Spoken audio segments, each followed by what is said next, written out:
I'm Nintendo, and if you excuse me, I'll be waiting for Lakewood Plaza Turbo to become a show.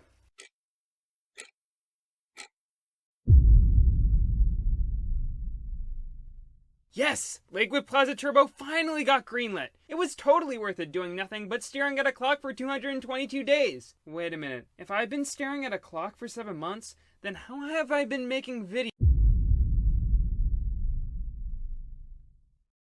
For almost 2 years, I've tried to cover new cartoons that were either the biggest or the ones that interest me the most. After watching roughly 5 to 10 episodes, my reaction was almost always the same. This is a good show, but it's not something I really want to keep up with. This happened with Star vs. the Forces of Evil, The Loud House, and Bunsen is a Beast, just to name a few. A lot of recent cartoons have had fairly weak starts. Sometimes the show can improve, or it just remains the same for a while. I even saw this happen last month with Disney XD's Billy Dilly's Super Duper Subterranean Summer. The last cartoon that really grabbed me from its start was Gravity Falls, and that was 5 years ago. But finally after all these years, we have a cartoon that breaks from that trend. Okay KO, Let's Be Heroes is a show that I talked about last July when it was still known as Lakewood Plaza Turbo. And back then, I was pretty excited for it. I loved its unique setting and its endless amount of references to video games and anime. Finally, after 5 years, 12 shorts, and a lot of waiting, Lakewood KO, Let's Be Turbo, or whatever it's called, is finally here. Sort of. The show doesn't officially premiere until August, but Cartoon Network has released the first 6 episodes online. Since I think I've seen enough of the show to give you a solid opinion on it, let's finally take a trip over to Lakewood Plaza Turbo. OK KO keeps the same premise that was used in the original pilot. A young and optimistic boy named KO works at a bodega in Lakewood Plaza Turbo, a strip mall for superheroes. The bodega is owned by Mr. Gar, a man who is more muscle than human, and is run by 2 slacker teens named Enid and Radicles. One is calm and more graceful, and the other is more bullish and arrogant. The trio of employees go up against the evil Lord Boxman, the owner of a factory across the street who tries to destroy all of the fun in the plaza with his evil robots. The plaza itself is a great setting that allows for a lot of variety both in plot and characters. Here we get to see a wide variety of heroes and each of them look unique. I frequently mentioned that Cartoon Network has had this problem with their shows, where all of their background characters look exactly the same. But here, each character is someone I want to get to know better. No 2 characters look exactly the same, and if you don't like one, you're bound to find another that you enjoy. The opening episodes of the series don't tell us too much about the setting or where all of its characters came from, but it tells you just enough to get you to want to know more. Not everything is introduced in the first episode. We slowly learn more and more, like Lord Boxman's motives and what it's like inside the other stores beyond the bodega. Shows like Futurama and Gravity Falls introduce their worlds in a very similar way. And judging by the fact that those are 2 of my favorite cartoons of all time, I think this show has world building down to a T. OK KO is filled with lots of references to video games and anime. To be completely honest, they don't need to be here, and that's a small problem I also had with the original pilot for the show. However, when the show has those references, they're either very vague or a twist on a known trope. In the episode Jethro's All Yours, we're introduced to Jethro, an enemy that walks in a straight path and is easily taken down. Basically, he's the Boxman equivalent of a Goomba. After Rad compares KO to a Jethro, saying that they are both simple with one goal in mind, KO tries to prove that there's more to them than meets the eye. Another episode deals with power levels and how dumb it is that one number can dictate how powerful one person is. Plus, they cover this idea without making an over 9,000 joke, which is something even Steven Universe couldn't keep itself from doing. 7,000, 8,000, 10,000! Numbers have no meaning! The news station in the show is called Action 52 News, which is a reference to the infamous 80s Nintendo game. The references in Let's Be Heroes are ones that you don't need to understand in order to enjoy the show. They just act as a nice optional layer to the world, and in my eyes, that makes them a fun inclusion. When it isn't referencing nerd culture, OK KO uses plots that you may have seen before, but when it uses them, it has a lot of fun with them. I can cite a lot of examples of episodes where a couple of characters break something belonging to their boss, and then they have to stall their boss until they try to get it fixed. The episode We Messed Up uses this concept, but doesn't really give it any twists. However, the comedy is top-notch here, and that's what makes it an entertaining episode despite the kind of weak premise. This show can be surprisingly funny, either through great character interactions or some really bouncy and off-model animation. This show does off-model animation really well, way better than Steven Universe. The style is much messier, so it can be a little looser and goofier without looking out of place. In addition to that, all of the character designs are very solid,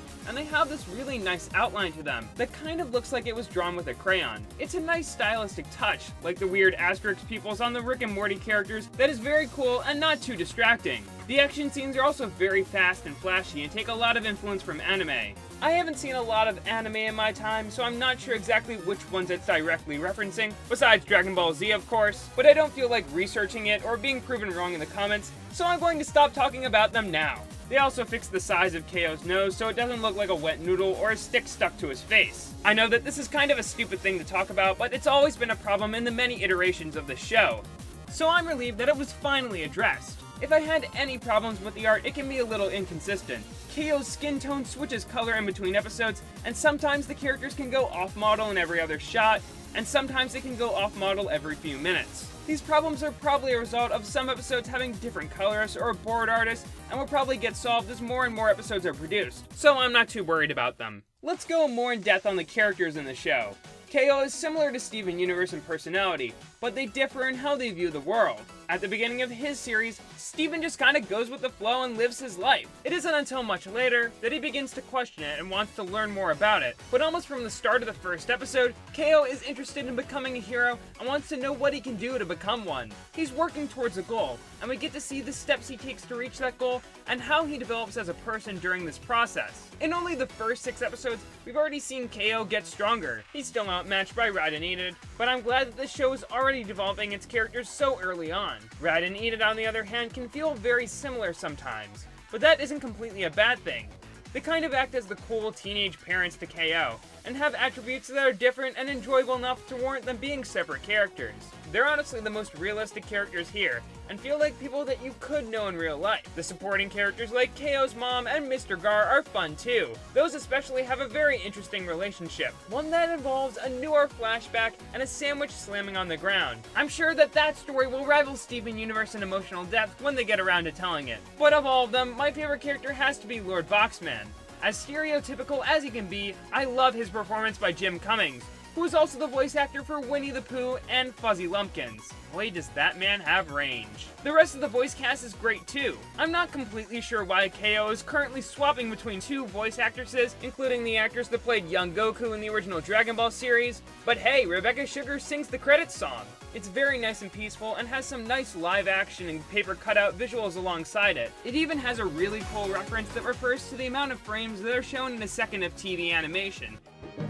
Every second that you see is 24 connected pieces. The theme song is also really good too. It's sadly very short, which is a trend that I want to see end with cartoons soon, but it's very catchy and was animated incredibly well by Studio Trigger, who you may know from some anime I've never seen. The theme song literally has something new happening in every frame. I think that there may just be a little too much happening here, but the good thing is that it'll definitely get your attention if you're watching it. Since I'm on the topic of music, the background music is done by Shovel Knight and Shantae composer Jake Kaufman, who also did the music for the pilot of the show. His score isn't as annoyingly catchy as some of his other work, but it's different than the music that you normally see in cartoons. It's kind of a mix between traditional 90s anime and game music, just like other elements of the show. It doesn't stand out very often since the show's very heavy with dialogue and visual flair that attract more of my attention, but from what I've heard of it, it's pretty nice. Not anything I would listen to for hours on end like Steven Universe's soundtrack, but I still find it to be another aspect of the show that was pretty well done.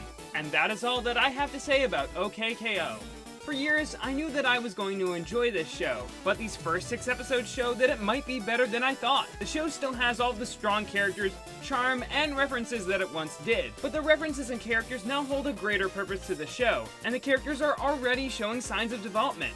In a sea of comedy and action cartoons, Let's Be Heroes stands out with its unique style and surprising amount of depth underneath its silly surface. If you think that there are too many references here, or are into more serious or action-heavy cartoons, I can understand why you wouldn't like this show, but honestly, I'm already in love with it. Actually, I'm confident in saying that this is my favorite cartoon currently airing, since Steven Universe currently isn't as great as it has been, and Rick and Morty is still on hiatus. Every episode so far has been so much fun to watch, and I virtually have no complaints with it. I give OKKO, Let's Be Heroes, a score of 9 out of 10. I know that not everyone will agree with everything that I've said, but if you haven't already, please give this show a shot. It made a fantastic impression on me, and I'm sure that I'll stick with it for a long time. I hope Cartoon Network will make more shows like this, and not just regurgitate their old content in an inferior way. I'll be looking into more of their upcoming shows soon, but first I need to get back to something. Here's a hint of what it is. You'll understand it better if you read it out loud.